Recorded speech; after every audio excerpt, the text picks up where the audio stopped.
നമസ്കാരം, ടി ന്യൂസിലേക്ക് സ്വാഗതം. എസൻസ് കുടിച്ച് 3 തടവുകാർ മരിച്ചു. ക്രിസ്മസ് കേക്ക് ഉണ്ടാക്കാൻ വാങ്ങിയ എസൻസ് കുടിച്ചാണ് ഇവർ മരണപ്പെട്ടത്.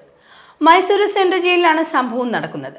സെൻട്രൽ ജയിലിലെ ബേക്കറിയിൽ ക്രിസ്മസിന് കേക്കിന് ബൾക്ക് ഓർഡർ ലഭിച്ചിരുന്നു. ഇതുണ്ടാക്കാൻ വാങ്ങിയ എസൻസ് ആണ് ജയിൽ അധികൃതരുടെ കണ്ണു വെട്ടിച്ച് തടവുകാർ കുടിച്ചത്. സെൻട്രൽ ജയിലിലെ ബേക്കറി വിഭാഗത്തിൽ ജോലി ചെയ്തിരുന്ന തടവുകാരാണ് അമിത അളവിൽ എസൻസ് കുടിച്ചത് കാരണം മരണപ്പെട്ടത്. ഗുണ്ടൽപേട്ട് സ്വദേശിയായ 36 വയസ്സുള്ള മദേശ, കൊലഗൻ സ്വദേശിയായ 32 വയസ്സുള്ള നാഗരാജ, സകലേശ്വർ സ്വദേശിയായ 30 വയസ്സുള്ള രമേശ് എന്നിവരാണ് മരണപ്പെട്ടത്. ഛർദിയും വയറിളക്കവും അനുഭവപ്പെട്ടതിനെ തുടർന്ന് ഡിസംബർ 26-ന് തടവുകാർ അധികൃതരെ വിവരമറിയിച്ചിരുന്നു. എന്നാൽ കേക്ക് എസൻസ് കുടിച്ച കാര്യം ഇവർ ആരോടും പറഞ്ഞിരുന്നില്ല.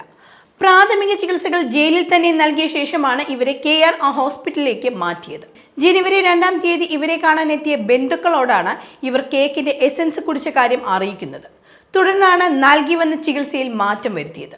അപ്പോഴേക്കും രോഗാവസ്ഥ വഷളായിരുന്നു. തിങ്കളാഴ്ചയാണ് മദേശ മരിക്കുന്നത്. ചൊവ്വാഴ്ച നാഗരാജയും ബുധനാഴ്ച രമേശും മരണപ്പെട്ടു. സംഭവത്തിൽ മണ്ഡി പോലീസ് കേസെടുത്ത് അന്വേഷണം തുടരുകയാണ്. മജിസ്ട്രേറ്റ് തല അന്വേഷണവും ആരംഭിച്ചിട്ടുണ്ട്. മദേശയും നാഗരാജയും പല കേസുകളിലായി ജീവപര്യന്തം ശിക്ഷ അനുഭവിച്ചു വരികയായിരുന്നു. എന്നാൽ പീഡന കേസുമായി ബന്ധപ്പെട്ട് 10 വർഷത്തെ തടവ് ശിക്ഷയാണ് രമേശിന് ലഭിച്ചിരുന്നത്.